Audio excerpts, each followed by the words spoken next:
And welcome to another edition of our treatment of the weekly Sunday School lesson. Today's lesson is entitled Jesus, Crucifixion and Suffering. And it's for Sunday, January the 12th, 2025.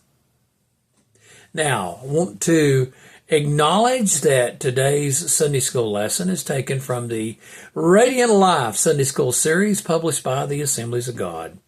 If you'd like to get a copy of the Sunday School literature, you can give them a call at 855-642-2011.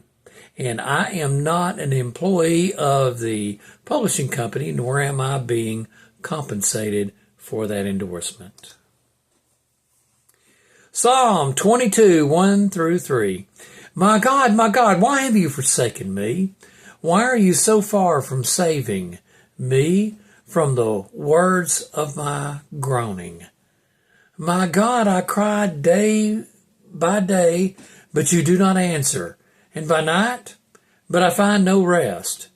Yet you are holy, enthroned in the praises of Israel. David was feeling abandoned and rejected. We can feel that way, but it is never hopeless as long as there is breath and life. There's hope. David is prophesying of a special circumstance. Jesus, the Son of God, hanging on the cross for the sins of the world. The Father did turn his back on the Son when he was on the cross. But God does not forsake the Christian, although we might feel like it at times. The psalmist said in Psalm 37:28, For the Lord loves justice. He will not forsake his saints. They are preserved forever, but the children of the wicked shall be cut off. The writer of Hebrews said in Hebrews 13:5, Keep your life free from love of money and be content with what you have. For he has said, I will never leave you nor forsake you. Matthew 27:45 through 47. Now from the 6th hour there was darkness over all the land until the 9th hour. And about the 9th hour, Jesus cried out with a loud voice, saying, Eli, Eli, lama sabachthani. That is, my God, why have you forsaken me? And some of the bystanders, hearing it, said, This man is calling out to Elijah. Now, the 6th hour was noon, and the 9th hour was 3 o'clock.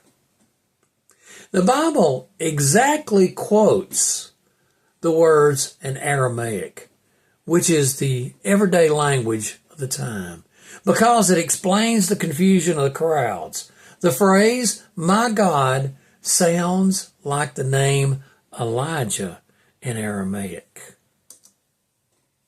Psalm 22, 6 and 8. But I am a worm and not a man, scorned by mankind and despised by the people. All who see me mock me. They make mouths at me. They wag their heads. He trusts in the Lord. Let him deliver him. Let him rescue him, for he delights in him. Now, Psalm 22, 17 and 18. I can count all my bones. They stare and gloat over me. They divide my garments among them, and my clothes they cast lots. The phrase, they make mouths at me, is the Hebrew phrase, Yaftara Basaphath, which may be literally rendered, they let out lips. This probably indicates that people freely spoke insults that would have normally been held back. Matthew 27:31 through 43. And when they had mocked him, they stripped him of the robe and put his own clothes on him and led him away to crucify him. As they went out, they found a man of Cyrene, Simon by name. They compelled this man to carry his cross, and when they came to a place called Golgotha, which means place of the skull, they offered him wine to drink, mixed with gall. But when he tasted it, he would not drink it. And when they had crucified him, they divided his garments among them by casting lots. Then they sat down and kept watch over him there. And over his head they put the charge against him which read, "This is Jesus, the King of the Jews."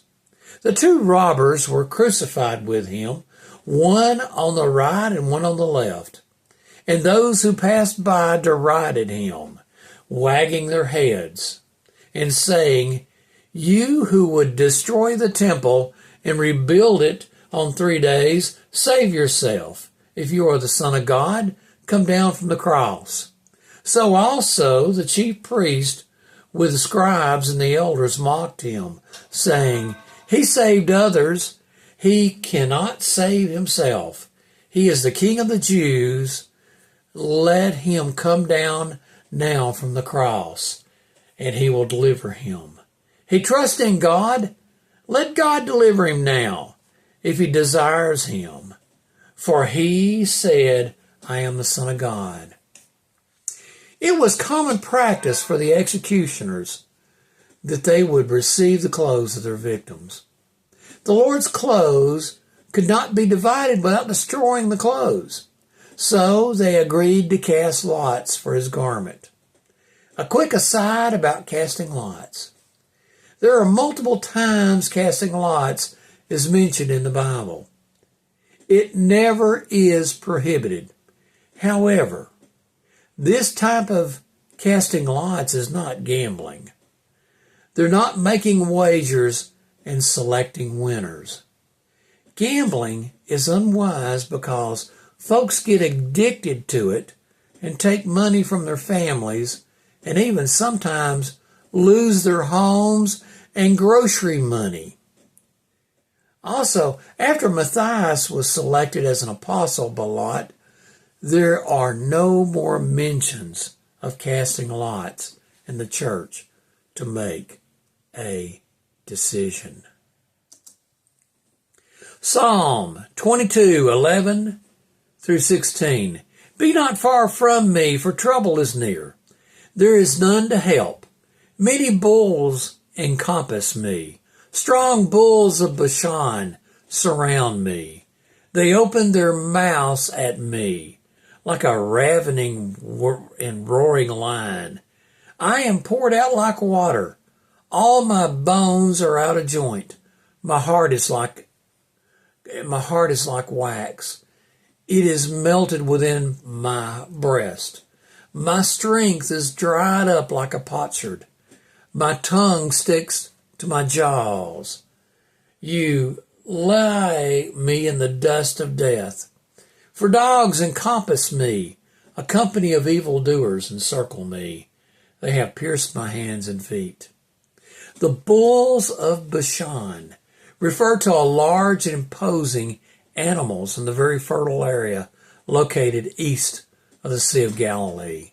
This area is often used as the picture of rich and fertile people.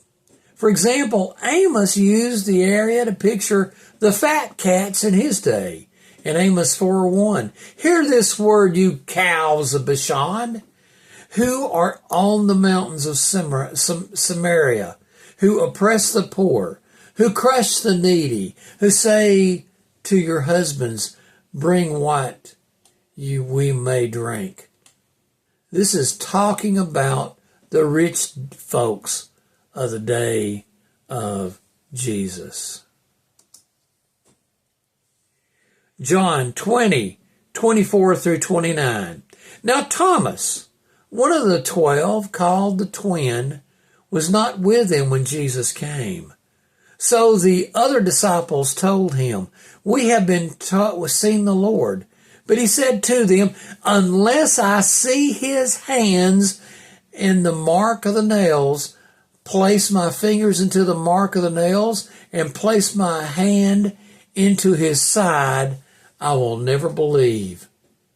8 days later, his disciples were inside again, and Thomas was with them, although the doors were locked. Jesus came and stood among them and said, "Peace be with you." Then he said to Thomas, "Put your finger here and see my hands, and put out your hand and place it on my side. Do not disbelieve, but believe." Thomas answered him, "My Lord and my God." Jesus said to him, "You have believed because you have seen me.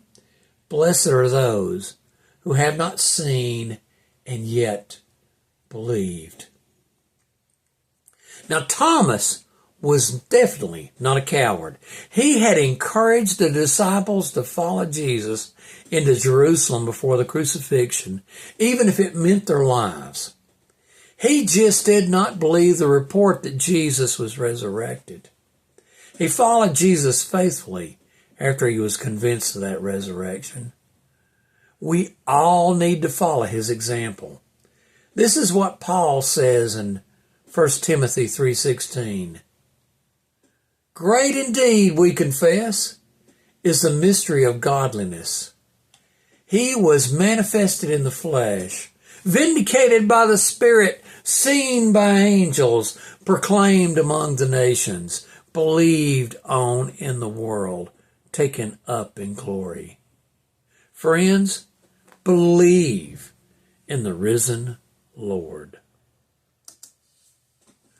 Well, friends, thank you for taking the time to listen to the program. If you want to get in touch with me, you may call me on my cell phone, 423-355-3859, or contact me on my website, www.gospelmailbox.org. Well, friends, good Lord willing, I'll be back with you